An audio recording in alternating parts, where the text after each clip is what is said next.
His money is our money. You want to go there? A lot of us fall in lust first before we fall in love. An average man strips a woman naked the very instant he sees her. At the onset, everyone is inside that thing for their selfish reasons. Okay. You don't agree to a proposal based on excitement. You agree to a proposal based on a man should go for a woman should go for a, and that's how they stay together. I'm in this relationship and I wanted to go towards marriage. What should I do as the individual in preparation for marriage? And First thing is, a lot of people are putting in the work with people who are not equally putting in the work. Even their pastors and mentors couldn't change them before you met them. Who are you to become a miracle worker? so it's a red flag. It's a billboard. People have asked me, can a woman marry a man younger than she is? The woman has more financial income than the man does. Can he be your financial leader even if you have more? What does he do with his money? The level of divorce is going up because the term of courtship seems to be microwaved. So how long should a couple date for before they enter into marriage? Marriage is not for boys and girls. We are living for a mutual goal bigger than us. It has to be something bigger than us that makes us stay together, to grow together. Welcome to Unbroken Podcast. Thank you. I'm Richard Akita, your host. And today my guest is another friend. Oh my gosh. Dr.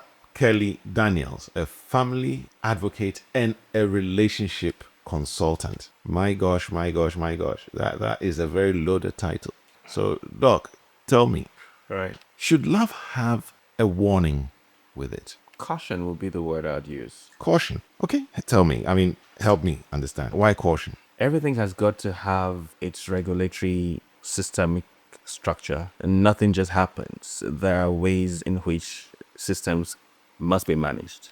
And so love is not an exception. In fact, love is the basis of life itself. And so if you want to love, you must know how, when, where, and who is involved in that decision to execute it. And so it comes with caution to say, this is what you do at such times and such times, is what you cannot do at such times and such times. So yeah, basically, I would say that love comes with a lot of caution.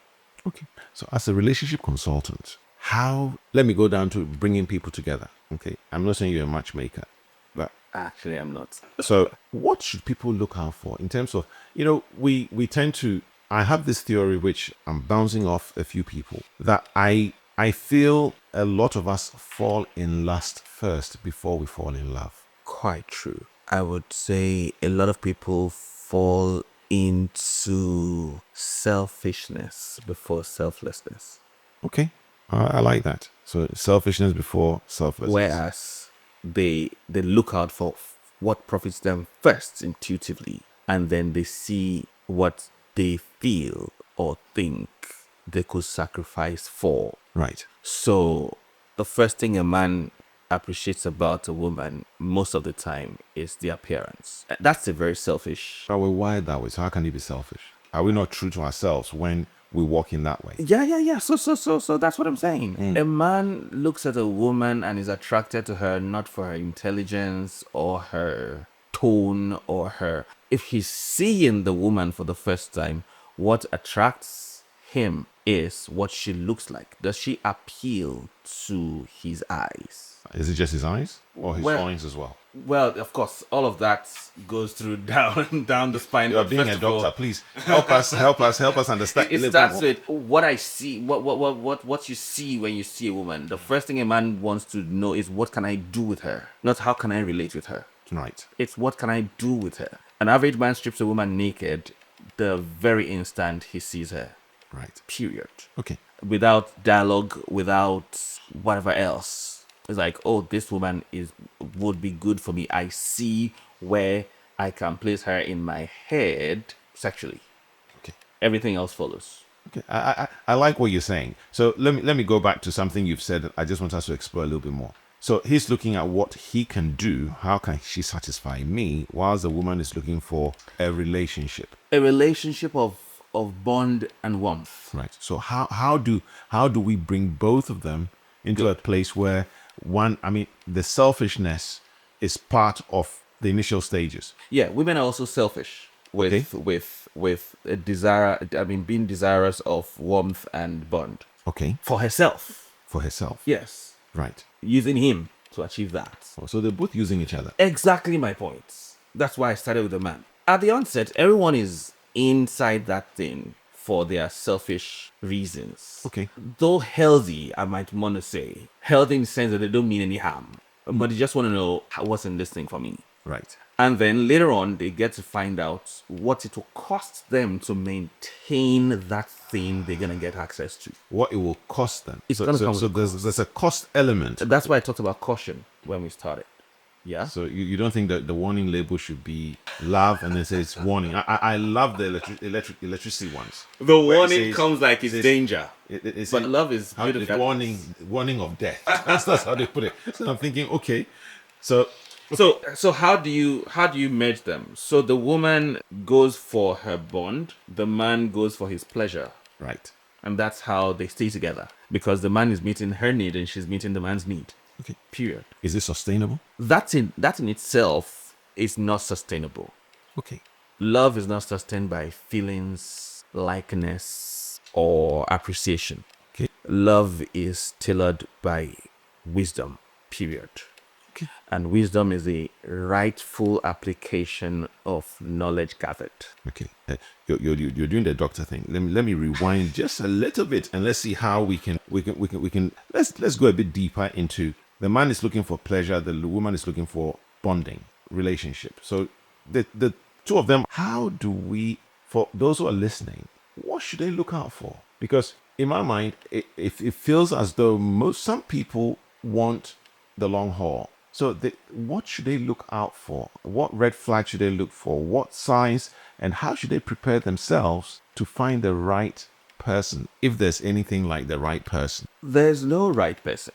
Okay. You only find a person who best fits who you are. I guess that might just be the right person in that capacity. Right. And so Mr. Right is just, or Miss Right or Mrs. Whatever, just is a person who supposedly fits into the square or the round hole. Right. Right. So what should a man look out for and what should a woman look out for? Yeah. I might want to sound a little bit Christian, if you don't mind. Oh, please go ahead. Okay. I'm a Christian and I try as much as possible to uphold that. Don't apologize for it. I'm not, I didn't apologize. I just made my point clear that I was going to go into this. I owe no one apologies for who I am in that regard. So a man should go for a helper. A helper. Yes. Okay, you've got to help us to understand what the Yeah, help I'm is. going to do that. A woman should go for a leader. Okay. Now, who is a helper? A helper is a person, a woman, definitely. I'm talking about man and a woman relationship for emphasis.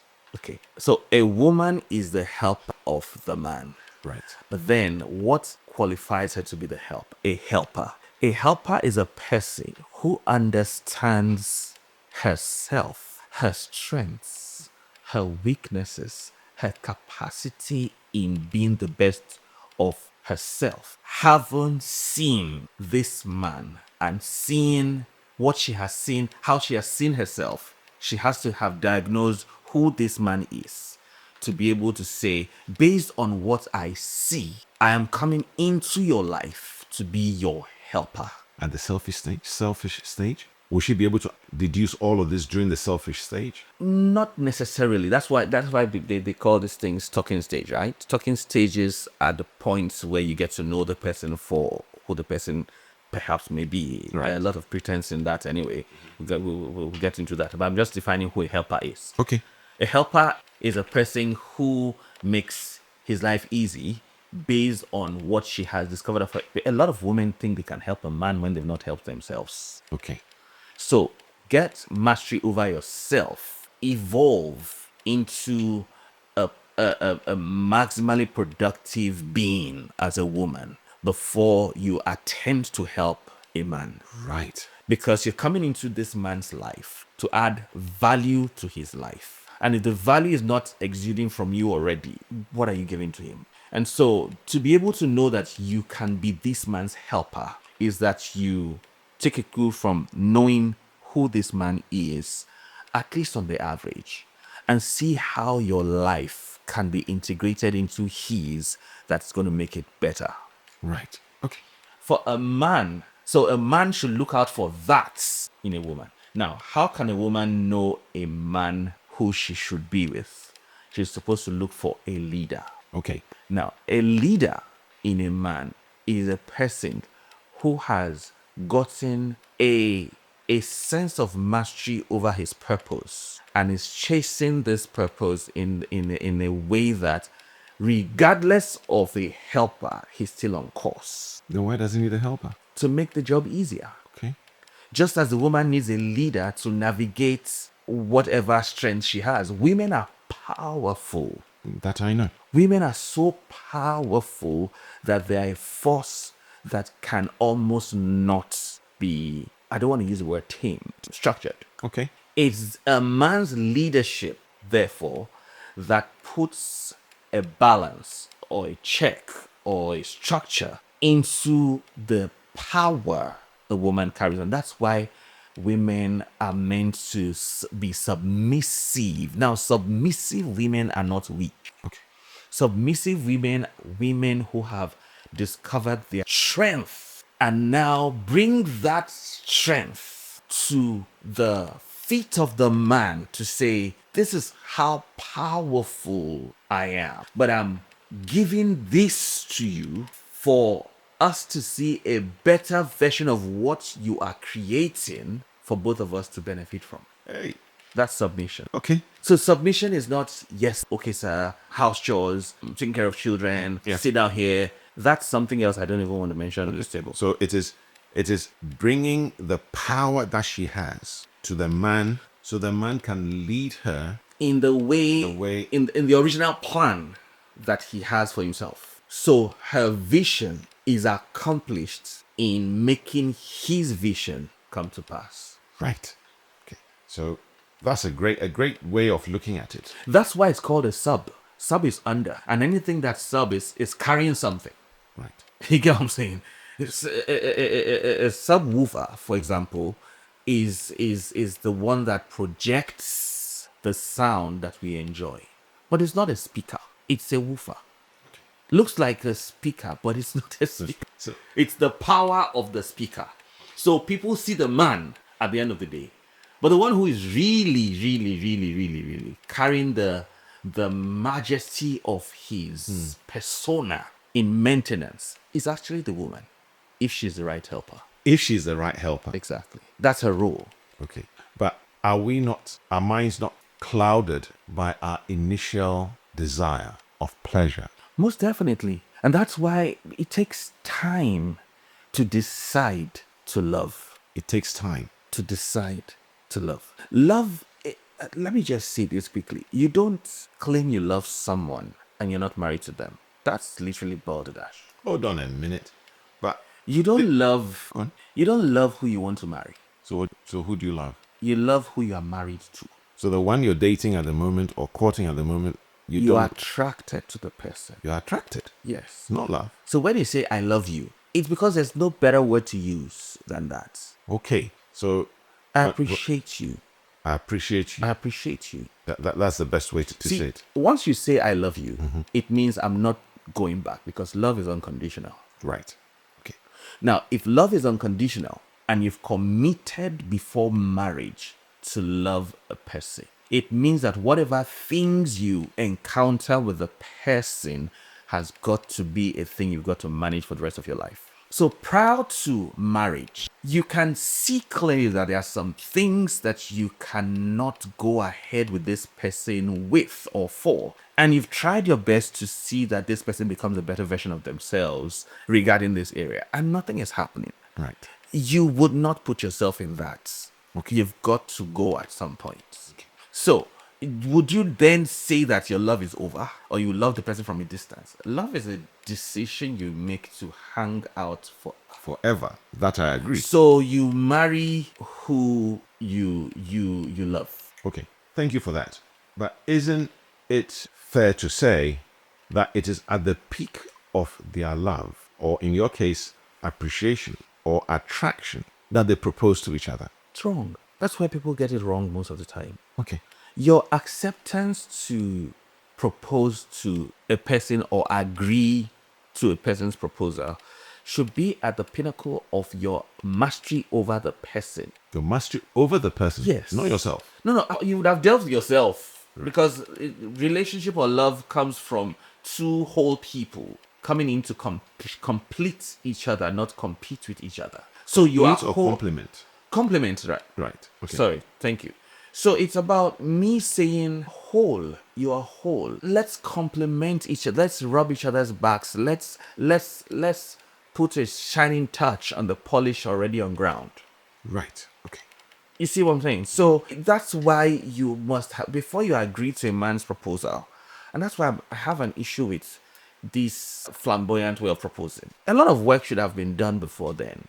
You don't agree to propose to a proposal based on excitement. You agree to a proposal based on the homework done over time. Right.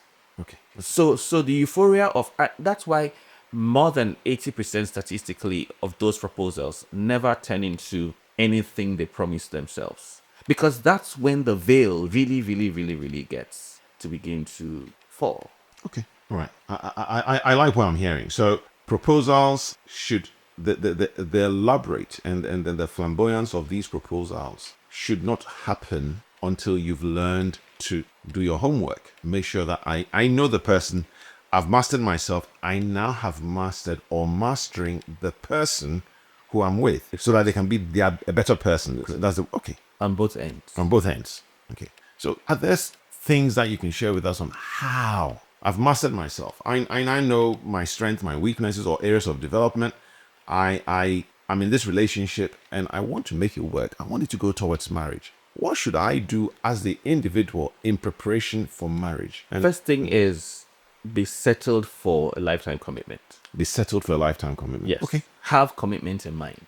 Don't have possibilities of living in mind. Otherwise, you see reasons to leave. Okay. So be determined to say, I'm working on this because I'm here to stay. Right. If things prove south, you must have done more than what Jesus Christ would have done, if I can put it that way. Well, all I'm trying to say is that it will be obvious beyond all reasonable doubt that you did the best any other human could do in your shoes. Right. So you commit, first of all, to say, this, we are making this work. Right. But do not commit if that height of your commitment is not perceived mutual. You will be dating yourself. Okay. A lot of people are putting in the work with people who are not equally putting in the work. But isn't that what they call hope? That they hope that the potential spouse will change. I mean, very typically we have Christians who are dating non-Christians, and they have the hope that when they get married, because they are Christians, their spouse will usually come to Christ. So the hope of them being in a position where they're thinking, well, let me keep pouring into this person because there is a possibility that they will change. It's the wrongest thing to do. Okay. Change. Listen, their fathers couldn't change them. Right. Their mothers couldn't change. Even their pastors and mentors couldn't change them before you met them. Right. Who under the sun are you to become a miracle worker?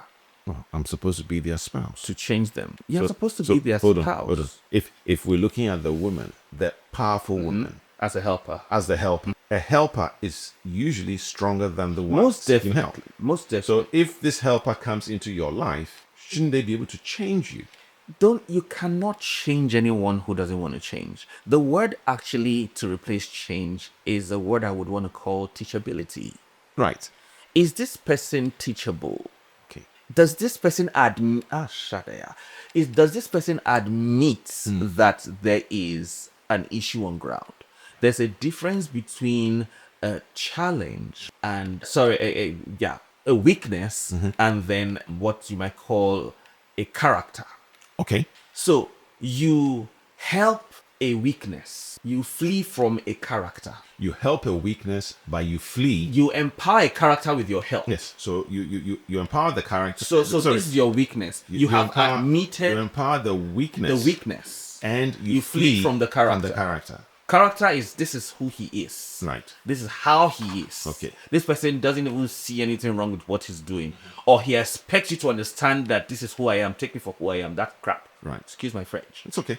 But when you come to weaknesses, the weakness has to be mutually understood that this is defined as a weakness. And we are working on it to become better together.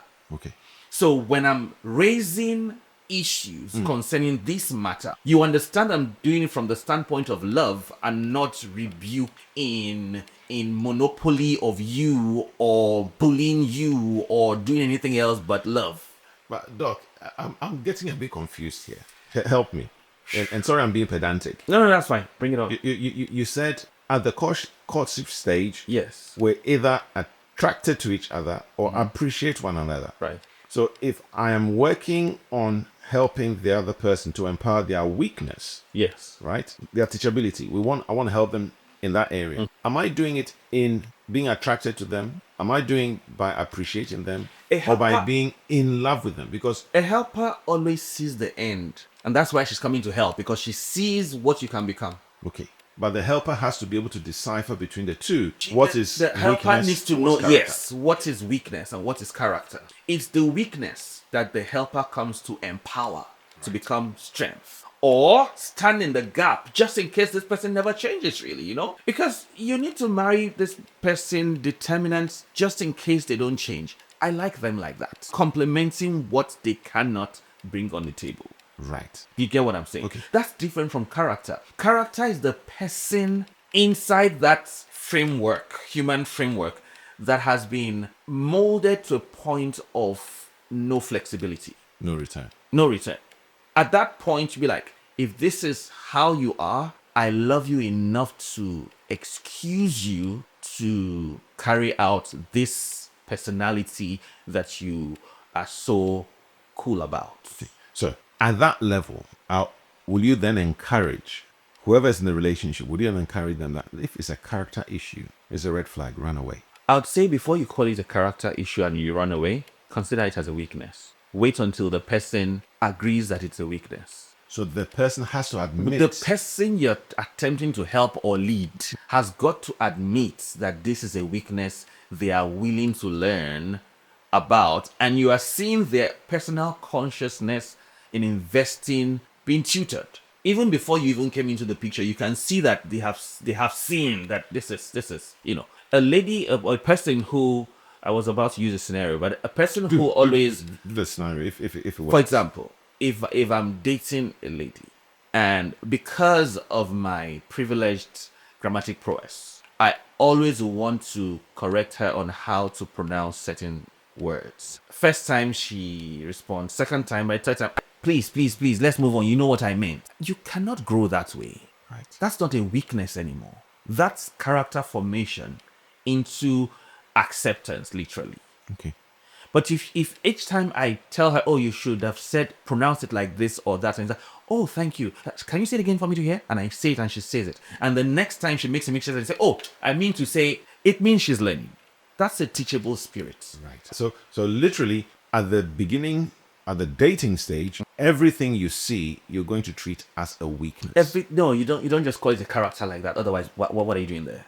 We're trying to. So it's a weakness, and now I'm going to see how I can help you through the teachable moments. Yes. And based on your consistent responses, investment in yourself, in changing, in evolving. Right. Then we consider it as a weakness we can work on. But if it's somebody's taking trenched in and For a man who is dead into a relationship with his mother, toxic to the relationship he has started with a woman. Oh, don't go there. That is a mess. Or a lady who is a daddy's girl who says that the guy says, oh, let's go for a picnic. Oh, let me call my daddy. Just verify that you're a child. Go stay with your father. Right. That's character. That's toxic. Okay. That's zero. So the difference between character and weakness is that the weakness is admissive by both people Right. to build together.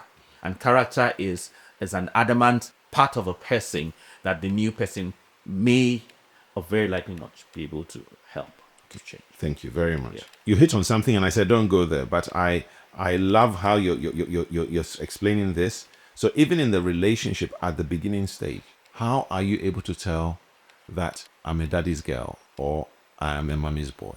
Well, that's, I mean, the new person, how he can tell that this person he's about to go into a relationship with, that is gonna know. Okay, what is their connection with you, and who most of the time comes in the way? Right. By default. Okay.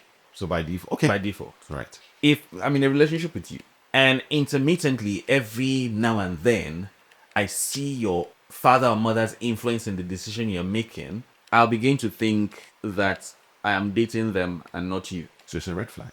It's a billboard. Okay. It's not a red flag. So should the person who's trying to help? I'll bring your attention to it.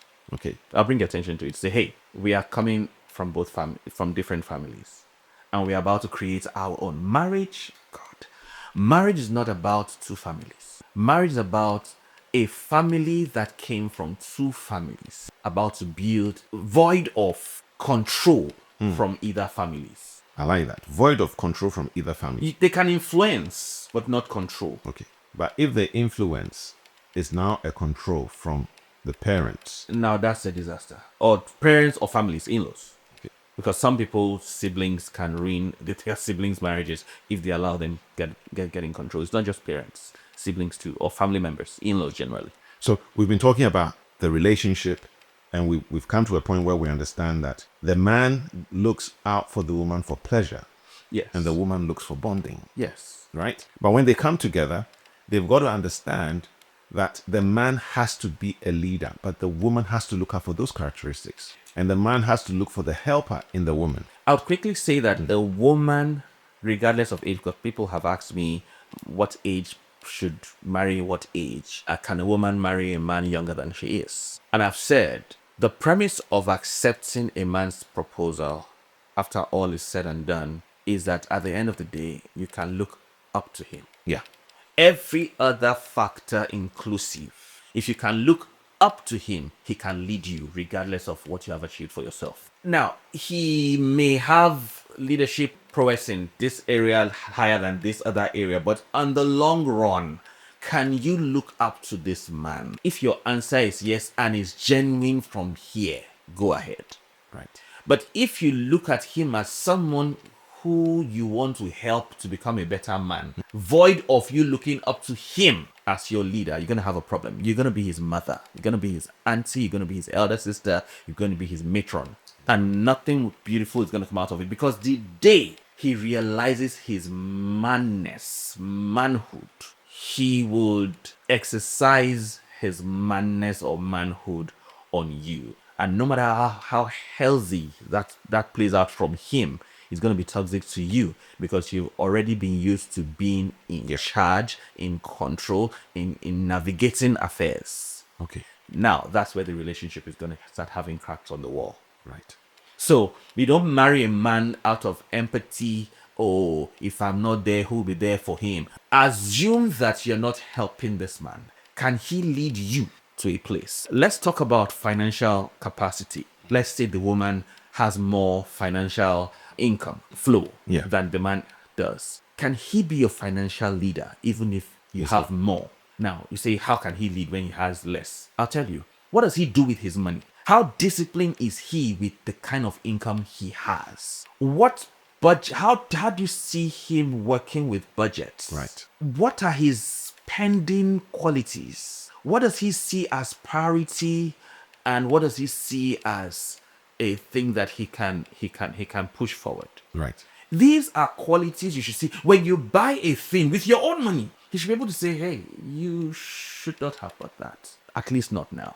How about you should have put the money into this or this or that, or at least save it up for something bigger? That's a man who has financial superintendence over you. Right. Though you have the privilege of the inflow more than he does, you can tell what he can do with money when it comes. So that kind of a man is easy for you to submit your finances to and say, take charge of it. But that goes against the culture of our wonderful African culture where Love is not African. I know, but whilst we're Africans, let's keep it a little bit within African circles. Bear with me. Let me land with this. So his money is our money. You want us to go there? My money is no. You're talking about You want us to go there? No, I'm just asking that if based on what you're saying, Right. I can see the wisdom in what you're saying. Right. That obviously, if the man is leading, he's leading financially, he's leading emotionally, all the things that he's got to do, he's got to lead. But for a woman to submit this power to this man, she must be in a position where, from what you've said, she can look up to him. So it doesn't matter how much money I'm earning. That's the whole point. I just want to be able to look up to this man. That's the so whole he can point. lead me to be the best that I am. Even if the woman happens to be Ellen Johnson Sirleaf, I don't know who that is, but former president of Liberia, right, okay. a woman governing a nation. Imagine that woman with a husband. Even if she becomes the president of the nation, you should still be in leadership Right. with this woman.